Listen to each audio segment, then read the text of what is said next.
Assalamualaikum warahmatullahi wabarakatuh. Selamat datang di podcast horor.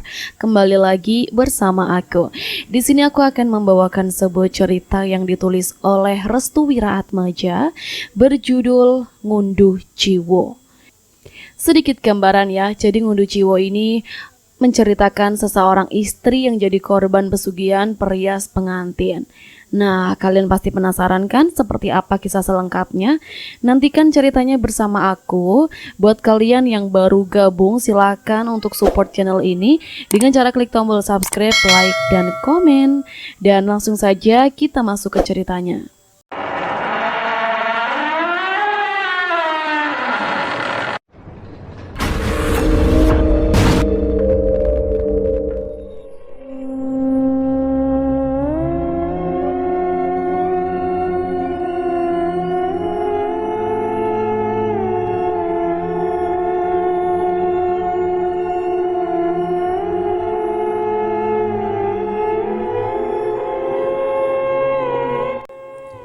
Langkah kaki Sumantri menuju ke sebuah rumah tujuannya.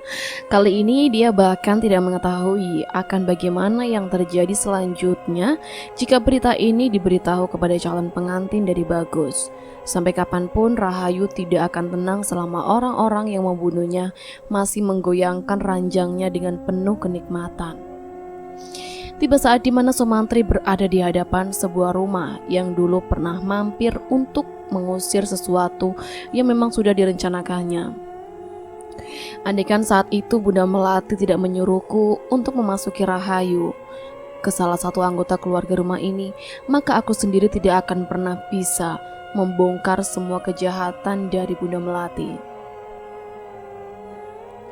Dia kemudian mengetuk pintu rumah itu tepat di malam hari yang sudah sunyi sepi. Baginya menyampaikan berita ini sebelum hari pernikahan tiba adalah hal yang tepat. Sumantri mengetuk pintu tersebut sebanyak 3 kali. Tidak lama kemudian pintu dibuka oleh seorang wanita yang kedua matanya sudah memerah. Ustadz, ada apa malam-malam begini datang kemari? Apakah ada sesuatu yang terjadi dengan ibu saya, Ustadz? Tanya Dini. Tidak mbak, saya kesini hanya ingin menyampaikan sesuatu. Mungkin hal ini ada kaitannya dengan tangisan yang terjadi pada Mbak Dini. Maksud Pak Ustadz tahu penyebab saya menangis. Benar, aku tahu itu.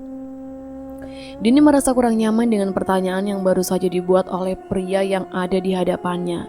Namun dia juga merasa penasaran dengan sesuatu yang mungkin saja sangat membuka pikirannya saat itu. Jadi apa penyebabnya saya menangis, Ustadz? Calon suamimu. Calon suamiku. Mengapa dengan calon suamiku? Dini mencoba untuk mengelak semua yang baru saja dikatakan oleh Ustadz Sumantri. Dia berusaha untuk tidak tenggelam ke dalam kalimat yang membuaikan pikirannya. Calon suamimu selingkuh kan? Dia kedapatan bermain serong dengan seorang wanita yang selama ini tidak kau duga-duga sebelumnya. Maaf Ustadz, bagaimana Ustadz bisa memberikan asumsi seperti itu? Mengapa kau masih mengelak? Kau mencoba untuk meyakinkan pada dirimu bahwa calon suamimu adalah orang baik-baik yang pantas untuk menjadikanmu sebagai seorang ratu. Dini akhirnya tenggelam akan kalimat fakta yang dikatakan barusan oleh Sumantri. Dia bahkan tidak bisa terbendung rasa sakitnya yang begitu amat menyakitkan, tatkala mengetahui hal yang seharusnya tidak dia ketahui. Malam ini aku baru saja mendapatkannya sedang bersetubuh dengan wanita lain. Dia adalah wanita yang sama. Dini tidak percaya jika kecurigaannya benar-benar sangat terbukti. Dini yang awalnya ragu, kini keraguannya menghilang begitu saja tatkala Sumantri memberitahu akan hal yang lebih menyakitkan kepadanya. Pria itu sengaja menjadikanmu sebagai kepentingan pribadinya. Sama halnya dengan seorang pencuri. Dia tidak akan puas dengan mencuri satu barang. Dia akan mencuri barang lainnya demi kepentingannya sendiri. Tidak lama kemudian, Sumantri izin pamit dari hadapan Dini. Langkahnya sedikit dipercepat untuk menghindari obrolan panjang yang diinginkan oleh Dini. Sumantri tidak memperdulikan rasa sakit seseorang. Dia bahkan menikmatinya. Dia bahkan menjadikan ini sebagai neraka dunia untuk orang-orang yang telah merampas semua kesenangannya. Desa Tejokromo, hari kematian Pak Wikto. Pak Sumardi dan Ibu Sumi melangkah dengan cepatnya menuju ke rumah yang sudah tidak asing lagi bagi mereka. Keduanya benar-benar tidak menyangka jika kejadian seperti ini terulang kembali kepada keluarga yang sama. Saat keduanya hampir tiba di rumah duka, para warga segera menjemput keduanya yang sudah hampir sampai. "Bu, Pak, untuk kalian sudah sampai. Jenazahnya benar-benar aneh," jenas salah satu warga. "Aneh?" tanya Ibu Sumi. "Benar, Bu, monggo dicek sendiri saja." Pak Sumardi dan Ibu Sumi juga segera masuk ke dalam rumah. Namun sepanjang jalan, keduanya ingin masuk ke dalam rumah. Mereka mendengar bisik-bisik para warga yang sedang membicarakan hal-hal yang tidak baik terhadap kematian dari Pak Wikto. Ibu Sumi tidak memperdulikan itu. Yang ia lakukan adalah menemui JK yang sekarang menjadi satu-satunya orang yang selamat. "Pak, Bapak urus jenazahnya ya, biar aku yang mengurus JK," jelas Ibu Sumi. "Iya, Bu." Warga yang sudah menunggu kedatangan Pak Sumardi segera mengantarkannya ke sebuah tempat di mana jenazah akan dimandikan. Sedangkan Ibu Sumi, ia segera menemui JK yang sekarang tatapannya benar-benar kosong. Dia bahkan tidak punya nyali dan keinginan hidup yang lebih setelah semua keluarganya tidak lagi bisa hidup berdampingan dengannya. Ibu Sumi tahu apa yang dirasakan oleh JK. Menurutnya, apa yang sudah terjadi saat ini adalah ujian yang sangat berat bagi JK.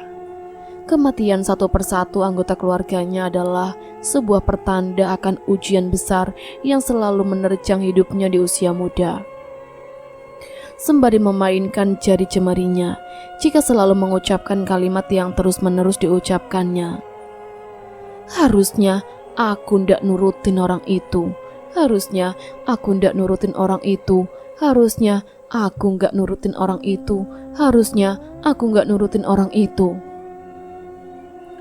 Jika terus-menerus mengulang kalimat tersebut, tatapannya seperti penuh penyesalan terkait apa yang baru saja terjadi saat ini kepadanya. Bibirnya yang pucat, matanya yang sayu, dan kedua tangannya yang terus-menerus bergetar tanpa henti membuat penampilan JK berbeda dari yang sebelum-sebelumnya. Ibu Sumi mencoba untuk mencari tahu apa yang baru saja terjadi kepada bapaknya, sampai-sampai jasadnya tenggelam di bak kamar mandinya. "JK," ucap Ibu Sumi. Lagi-lagi JK kembali mengucapkan kalimat yang sama. Dia tampak tidak memperdulikan Ibu Sumi yang sudah berada dekat dengannya. Ibu Sumi yang melihat tingkah aneh JK segera menyadari JK dengan cara menekan kencang bagian pundak JK menggunakan kedua tangannya. "Kowe kenapa, Cah Bagus?" "Aku udah Cah Bagus, aku Cah Blangsak." Rasa pesimis JK benar-benar terasa di lubuk hati Ibu Sumi. Entah mengapa, JK semakin kehilangan kendalinya. Dia seakan-akan membenci sebuah kejadian yang menimpa kepada bapaknya. Dan karena itulah dia selalu menyalahkan diri sendiri karena ada dorongan tertentu yang membuatnya tertekan seperti ini. "Cah Bagus, ada apa sebenarnya? Ceritakan ke ibu. Apakah ada sesuatu yang mengganjal atas kematian bapakmu?" tanya Ibu Sumi. JK menganggukkan kepalanya. Air matanya menetes perlahan. Jari jemarinya kembali dimainkan. Rasa cemas dan takutnya seakan-akan menghantuinya tatkala pertanyaan itu mengarahkan kepada dirinya. "Siapa yang melakukannya, Cah Bagus? Bunda Melati? Atau ada orang lain di balik kematian bapakmu?" Bibir JK mulai bergerak. Sepertinya dia ingin mengucapkan sesuatu yang teramat berat untuk diucapkan kepada Ibu Sumi. Siapa pelakunya? JK meminta kepada Ibu Sumi untuk mendekatkan telinganya. Dia tidak mampu mengatakan hal itu karena yang ia takutkannya adalah sebuah kepercayaan yang sudah ditanamkan oleh Ibu Sumi kepada pelaku yang dimaksud oleh JK. Ustadz Sumantri." Tatapan Ibu Sumi berubah dengan sangat drastis. Dia kemudian kembali menatap JK dengan penuh pertanyaan dan ketidakpercayaan yang tinggi. "Orang itu, dia yang sudah membunuh bapak." Ibu Sumi masih belum bisa mempercayakan hal tersebut. Bagaimana bisa seorang Ustadz Sumantri adalah otak di balik terbunuhnya Pak Wikto? Lantas dengan apa dia membunuh Pak Wikto yang kondisi tubuhnya benar-benar hampir menyamai seperti halnya kematian dari Ibu Heni. Di lokasi pemandian jenazah, Pak Sumardi sudah hampir menyelesaikan tugasnya. Kali ini dia benar-benar merasakan sesuatu yang agak berbeda. Seperti halnya sang istri yang sudah 2 kali memandikan jenazah bekas korban dari Ngunduh Jiwo. Pak Sumardi seperti tidak meyakini hal ini terulang lagi kepada dirinya. Kedua lututnya terasa kebas dan pegal, seperti berdiri berjam-jam dan membuatnya tidak nyaman. Belum lagi bagian pundaknya yang sudah mulai merasakan rasa sakit yang aneh. Anehnya, dia seperti sedang memikul 2 karung beras berukuran sedang dan ditimpakan menjadi 1. Mengapa tubuhku terasa pegal? Mau tidak mau, Pak Sumardi segera menyelesaikan semuanya. Dia tidak mau membuang waktu hanya untuk merasakan rasa sakit karena hal aneh yang sedang dirasakannya. Dia segera membersihkan secara seksama bagian-bagian yang disinyalir sangat intim, sambil menahan bau busuk yang mulai meresahkan. Pak Sumardi membersihkan kotoran-kotoran yang berada di sekitar kemaluan Pak Wikto. Dengan telatennya, Pak Sumardi membersihkan seluruh bagian tubuh dari Pak Wikto, sampai saat di mana dirinya sudah menyelesaikan pekerjaannya. Pak Sumardi pun menempatkan kedua tangan Pak Wikto ke bagian perut. Kini tugasnya sudah selesai. Tinggal orang lain yang menyelesaikan tugas untuk membaluti tubuh Pak Wikto dengan kain kafan. Kedua kakinya melangkah keluar dari tempat pemandian jenazah, sembari memegangi lehernya yang tiba-tiba merasakan hawa merinding. Pak Sumardi tersentak dengan suara bebunyian yang berasal dari tempat di mana jenazah Pak Wikto ditidurkan. Telinganya mendengar dengan jelas seperti ada orang yang sedang memukul-mukul bagian besi di ranjang tempat Pak Wikto ditidurkan. Suara itu membuat keringat dingin Pak Sumardi perlahan keluar. Dia rasa ada yang tidak beres dengan jenazah Pak Wikto. Mulut Pak Sumardi kembali menyebutkan kalimat-kalimat doa untuk menenangkan hati dan pikirannya. Namun bukan tidak mungkin jika saat Pak Sumardi membalikkan tubuhnya secara perlahan, tiba-tiba dia memundurkan langkahnya ke arah belakang, lalu terjatuh karena melihat sesuatu yang memang berada di luar nalarnya. Kali ini Pak Sumardi benar-benar mempercayakan apa yang dirasakan istrinya. Seluruh korban yang meninggal akibat dari Ngunduh Jiwo ini benar-benar tidak normal. Yang berada di luar nalar terjadi kembali seperti halnya korban-korban yang sama. Astagfirullahalazim, jenazah mana yang mampu terduduk dengan kepala menunduk seperti ini? Jenazah dari Pak Wikto sedang terduduk dengan kedua tangan yang masih mendekap di bagian perut, kedua kakinya yang masih lurus di bagian depan, serta kepalanya yang menunduk seperti ada sesuatu yang sedang memainkan jenazah dari Pak Wikto. Pak Sumardi mengeluarkan tasbih kecilnya dari dalam kantong celana miliknya. Senjata yang ampuh untuk dikeluarkan adalah zikir dan doa. Mulutnya mulai berkomat-kamit mengucapkan doa pelindung untuk bisa menenangkan jenazah dari Pak Wikto. A'udzu bikalimatillahi tammati min syarri ma khalaq. Selesai mengucapkan doa tersebut, tiba-tiba tubuh Pak Wikto yang semula terduduk kini langsung ambruk kembali. Pak Sumardi hanya bisa terdiam melihat fenomena aneh yang sangat mengerikan itu. Baginya mengetahui sesuatu yang memang sudah berada di luar nalar adalah sesuatu yang sulit diterima oleh akal. Namun sekarang dia paham dan mengerti akan penderitaan yang selama ini dirasakan oleh istrinya tatkala selesai memandikan jenazah dari orang-orang yang terikat akan Ngunduh Jiwo tersebut. Baik fisik maupun mental, keduanya benar-benar terasa dengan jelas. Tidak henti-hentinya tangan Pak Wikto bergetar dengan hebat. Dia juga mencoba untuk menenangkan dirinya agar apa yang dirasakannya barusan tidak terbaca dengan jelas oleh sang istri. Hari itu pemakaman dilaksanakan dengan sangat cepat, dan kali ini orang-orang yang bertugas penuh dalam pemakaman Pak Wikto bukanlah Sumantri, melainkan orang lain yang berasal dari desa Tejokromo. Banyak hal aneh yang benar-benar tidak bisa dibendung lagi.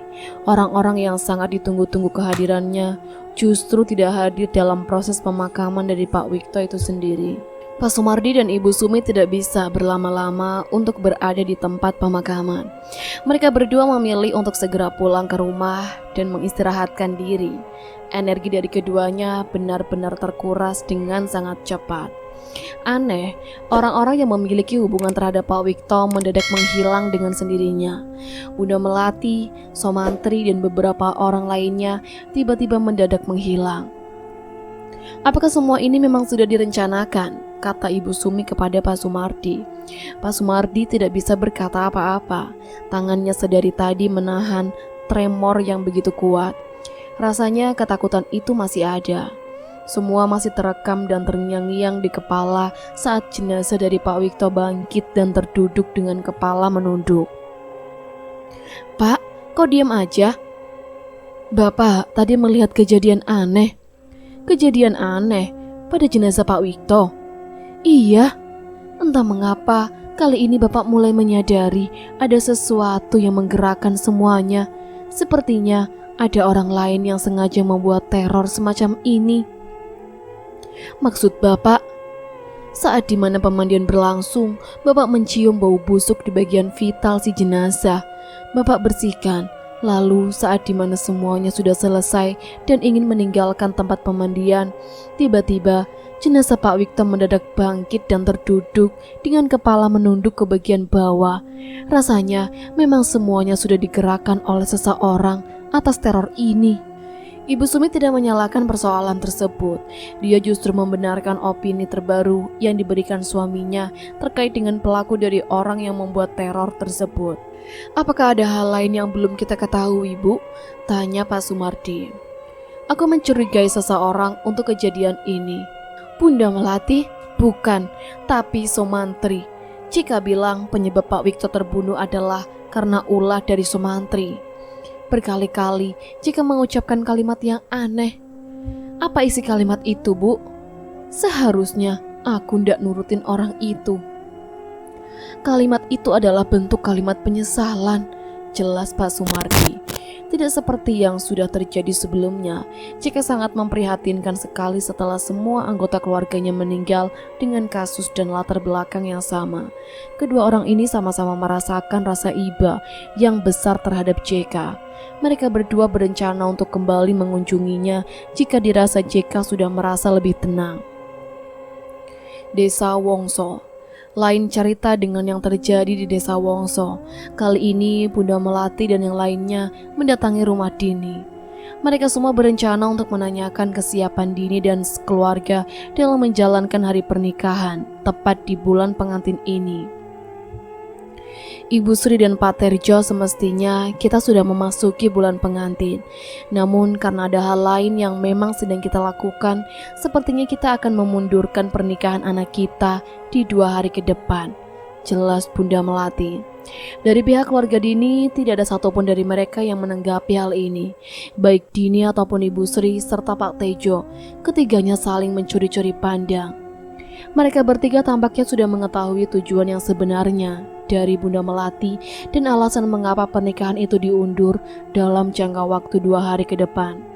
Apakah kalian bertiga sedang memikirkan sesuatu? Tanya Bunda Melati. Sebelumnya, kami atas nama keluarga tidak bisa menyudutkan satu sama lain. Akan tetapi anak kami Dini, dia belakangan ini sering menangis dan menyalahkan dirinya sendiri, ucap Pak Terjo. Bunda Melati merubah pandangannya ke arah Dini. Raut wajahnya langsung berubah dengan penuh kasih sayang dan rasa iba yang begitu dalam. Tiba-tiba saja Bunda Melati seperti ingin meyakinkan kepada Dini terkait dengan hal yang memang seharusnya tidak usah dipikirkan. Kalau boleh tahu, hal apa yang membuatmu menangis, calon menantuku? Wajahmu mendadak berubah menjadi kusam. Penampilanmu sangat kurang sekali untuk hari-hari ini. Mengapa dirimu tidak mengurus tubuhmu sendiri? Bukankah sebentar lagi kau akan dipersunting oleh Bagus? Tanya Bunda Melati.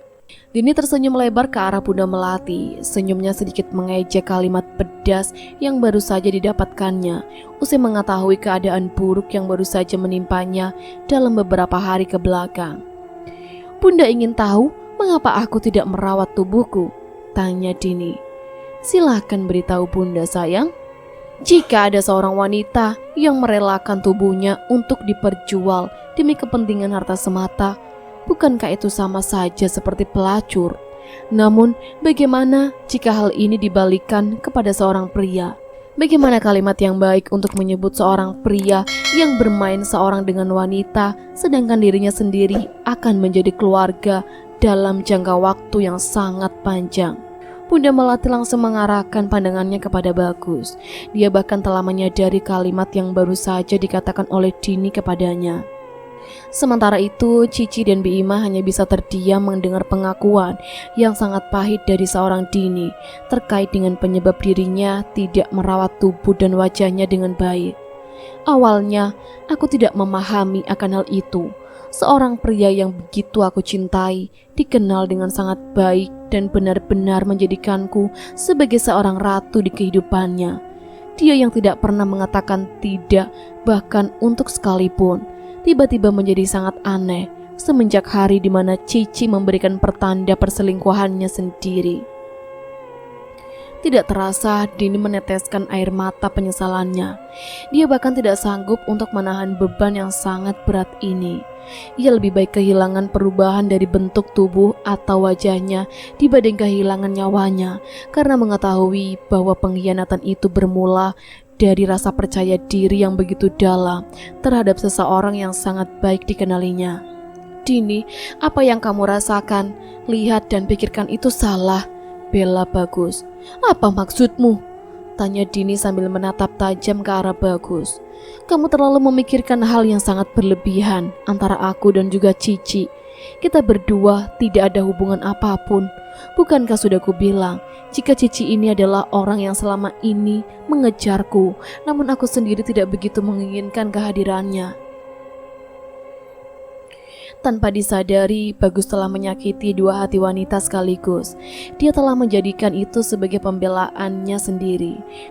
Akan tetapi pembelaan yang dia kemukakan justru memberikan jawaban yang jelas akan jahatnya sifat manipulatif yang dimiliki oleh Bagus. Lalu, mengapa kau melakukan perbuatan haram tepat di malam setelah aku mengetahuimu dan Cici sedang berciuman di depan rumah? Apa maksudmu? Mengapa kau melakukan persetubuhan dengan Cici layaknya pasangan suami istri yang sudah resmi? Bagus sudah kehabisan kata-kata. Dia bahkan tidak bisa menjelaskan hal itu dan serta mengelaknya dengan alasan yang tepat. Tidak habis pikir, itulah kalimat yang diucapkan dalam hati Bagus. Dia bahkan tidak bisa mengendalikan hal ini. Namun pertanyaan yang sesungguhnya saat ini adalah di kepalanya, bagaimana Dini bisa mengetahui perbuatan kotornya itu? Apakah ada orang lain yang sengaja membongkar rahasia tersebut dan memberitahunya kepada Dini? Jika terus seperti ini, maka rencana akan ngunduh Ciwo bisa saja dibatalkan. Bulan pengantin akan menjadi sebuah bulan penuh penyesalan akan Bagus karena semua rahasianya sudah terbongkar jelas tepat di hadapan Bunda Melati.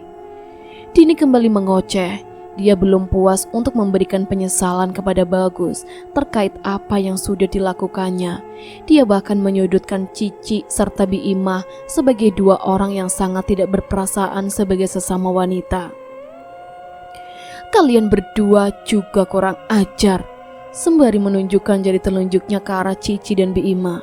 Kalian berdua benar-benar telah menjatuhkan martabat seorang wanita. Kejahatan yang kalian lakukan melebihi sebuah pembunuhan. Ingatlah akan satu hal ini, potong Dini. Seorang pembunuh akan lahir di antara rasa sakit dan kebencian. Kalian semua telah memiliki musuh yang jauh lebih kejam. Musuh itu adalah seseorang pendendam. Perkataan Dini benar-benar sangat menusuk. Dia bahkan tidak memperdulikan dengan siapa dia berbicara. Selama dirinya mampu memberikan pembenaran terhadap dirinya sendiri, Dini tidak takut terhadap siapapun. Kali ini dia benar-benar akan melindungi keluarganya dan berencana untuk membatalkan semuanya. Dengan ini, aku dan keluarga akan membatalkan pernikahanku dengan seorang iblis yang bernama Bagus. Kami tidak rela jika keluarga sederhana kami harus dirasuki oleh para pengkhianat yang sudah kehilangan jati dirinya. Setelah kalimat tersebut diucapkan, Bunda Melati langsung beranjak bangkit dari duduknya. Dia kemudian pergi meninggalkan Dini dan yang lainnya tanpa sepatah kata pun. Begitu juga dengan Bagus, Cici dan juga Bi Ima. Mereka bertiga tidak ingin mengurus lebih dalam akan apa yang sedang dirasakan oleh Dini. Mereka semua tidak ada urusan dengan hal perasaan. Karena itulah mereka semua tergolong orang-orang yang tidak memiliki perasaan. Bunda Melati lebih dulu memasuki mobil, disusul oleh Bi Ima dan Cici. Akan tetapi dari luaran, Dini memberikan kalimat makian yang begitu menusuk dan menyakitkan. "Keluarga iblis, kalian semua akan membusuk di neraka." Mesin mobil sudah dinyalakan. Secara perlahan, suara makian tersebut tenggelam dengan sendirinya tatkala mobil mulai dijalankan dan meninggalkan rumah Dini. Kini mereka saling diam tanpa ada satu kata pun. Selama dalam perjalanan pulang, Bunda Melati kembali menatap sebuah rumah yang sudah dipasang bendera kuning di hadapan rumah tersebut. Ternyata rumah tersebut adalah milik Mbah Sur. Mereka bertiga sudah mengetahui jika Mbah Sur dan Pak Wikto akan meninggal dunia. Karena itulah mereka berencana untuk memundurkan semua rencananya. Pak Wikto dan Mbah Sur, keduanya sudah ditumpaskan, tapi muncul lagi pengganggu lainnya.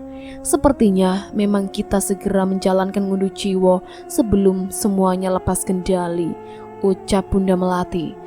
Tetapi Bunda, bagaimana dengan Somantri? Dia sangat berbahaya bagi kita.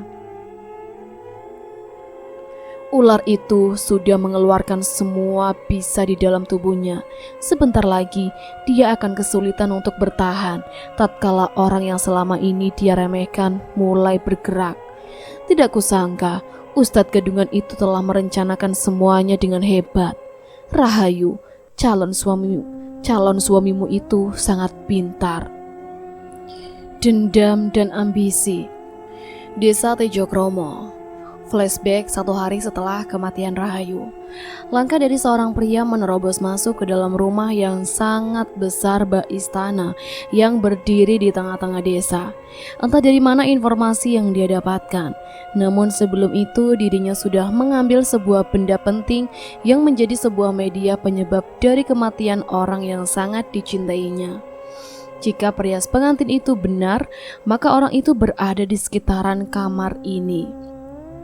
Somantri memasuki sebuah kamar yang disinyalir sebagai tempat dari persembunyian orang yang telah melakukan kejahatan sebesar ini. Saat dimana dirinya memasuki kamar tersebut, tubuhnya tidak berhenti bergetar. Di hadapannya sudah ada seseorang yang belum dia ketahui sebelumnya. Tatapan Somantri sangat kesal tatkala seorang pria tua dengan tubuh yang sudah benar-benar diambang kematian sedang menatap cermin pengantin. "Bagaimana? Sudahkah kau puas dengan melakukan apa yang kau inginkan?" tanya Somantri terhadap pria tersebut. Pria tua itu tidak mengatakan apapun. Dia hanya bisa menatap Somantri dengan penuh iba. Baru kali ini semua yang direncanakannya benar-benar digagalkan oleh orang yang memiliki dendam layaknya letusan gunung berapi. "Siapa kau?" "Aku adalah orang yang akan menjadi tuanmu kelak. Kau harus tunduk kepadaku." "Apa untungnya aku menjadi budak dari orang yang bahkan lebih rendah kedudukannya dariku?" Tidak ada kalimat yang dikeluarkan Somantri saat itu. Dia sudah benar-benar tidak bisa menahan dirinya lagi. Padahal dirinya sedang berusaha untuk membalaskan kejahatan yang selama ini menjadi ketakutannya. "Malam ini, aku rasa semuanya harus diselesaikan. Sebelum kau mengatakan hal itu, cobalah mengaca terlebih dahulu. Kau hanyalah manusia biasa. Kau bahkan tidak bisa melakukan apapun untuk menundukkanku." Somantri tersenyum. Dia bahkan tidak menyangka jika musuhnya yang sangat lihai untuk mematahkan mental dan menjatuhkan semua semangatnya. "Kau tahu, kematian Rahayu menyisakan jejak. Jejak itu adalah kelemahan dari apa yang selama ini kau punya." Somantri kemudian menunjukkan sebuah sisir. Dia tahu jika sisir yang dipegangnya sekarang bukanlah sisir biasa. Sisir itu adalah penyebab Rahayu meninggal dunia dengan cara yang mengenaskan. "Jika aku patahkan, apa yang terjadi?" Apa yang kau lakukan? Jangan kau patahkan." Perlahan Somantri mengangkat sisir itu ke bagian atas dengan tangan kanannya. Dia kemudian menjatuhkannya dan menginjak-injak sisir tersebut. Tidak berselang lama, pria tua yang ada di hadapannya merasa seperti kesakitan. Dadanya seperti diinjak-injak hingga mengeluarkan darah dari mulutnya. "Hentikan, hentikan!" "Aku tahu ini bukan sisir biasa. Baiklah, aku akan menjadi budakmu." Somantri pun menghentikan itu. Jiwa seorang penjahatnya naik begitu drastis. Hati dan pikirannya dipenuhi dengan kebencian. "Siapa namamu, anak muda? Perlukah aku menyebutkan namaku?" "Benar, seorang budak harus mengetahui nama tuannya. Begitupun sebaliknya. Aku ingin mengetahui nama tuanku yang sebenarnya." Somantri hanya tersenyum. Kali ini usahanya benar-benar tidak sia-sia. Dia bahkan tidak menyangka jika hatinya dipenuhi dengan kegembiraan karena mampu menundukkan orang yang telah membunuh calon istrinya. "Namaku adalah Somantri." Pria tua itu membalikkan badan, seolah kematiannya sudah dekat. Dia mencoba untuk bangkit dari tempat duduknya. Dia berjalan dengan sangat pelan. Tubuhnya yang selama ini menjadi nyawa bagi kehidupan orang-orang yang memujanya, sekarang sudah berada di batas mautnya. "Ingat, Mantri, yang memiliki dendam bukan dirimu saja. Ada orang lain yang pernah merasakan sakit yang tidak bisa terobati, hingga dia melakukan hal yang sama sepertimu. Kita semua akan mati di tangan demit itu." Pria tua itu memegang pundak Somantri, lalu dia mencengkramnya dengan sangat kuat. Somantri sendiri sampai merasakan kesakitan. Urat-uratnya seperti ditarik dengan keras. Bahkan dia tidak menyadari bahwa selama ini dia sudah masuk ke dalam perangkap yang salah.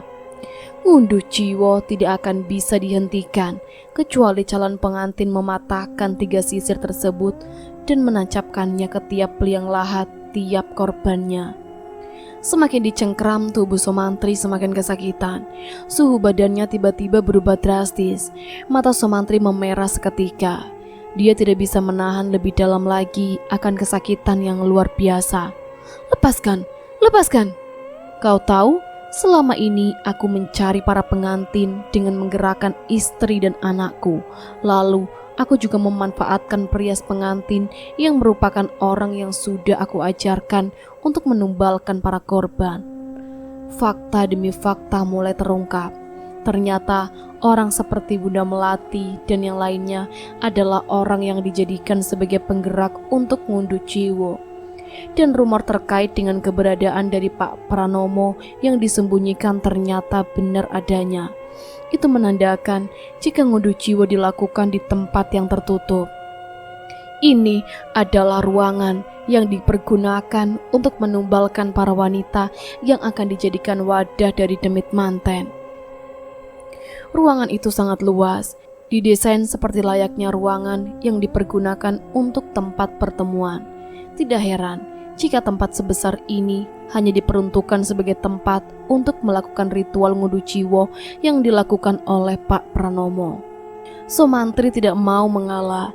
Dia berusaha untuk mengambil sisir yang merupakan kunci utama untuk bisa menundukkan Pak Pranomo. Kedua tangan Somantri sudah siap untuk menekan dengan kencang sisir tersebut agar patah. Akan tetapi yang terjadi justru sebaliknya. Tiba-tiba bulu kuduk mereka mendadak merinding. Tangan mereka langsung lumpuh dan tidak bisa digerakkan, manakala mereka merasa ada sesuatu yang hadir di sekitar ruangan tersebut. Hingga mereka ketakutan untuk berdua benar-benar tercipta. Keduanya terdiam layaknya batu tatkala tepat di belakang mereka sudah berdiri sosok demit manten yang sedang menyaksikan pertikaian keduanya. Perlahan sosok tersebut mengambil sebuah sisir yang berada di tangan Somantri. Dia kemudian berjalan ke arah cermin sembari melepaskan sanggul di rambutnya. Seperti halnya seorang wanita biasa, sosok tersebut tersenyum ke arah cermin tersebut sembari merapikan rambutnya bekas sanggulnya.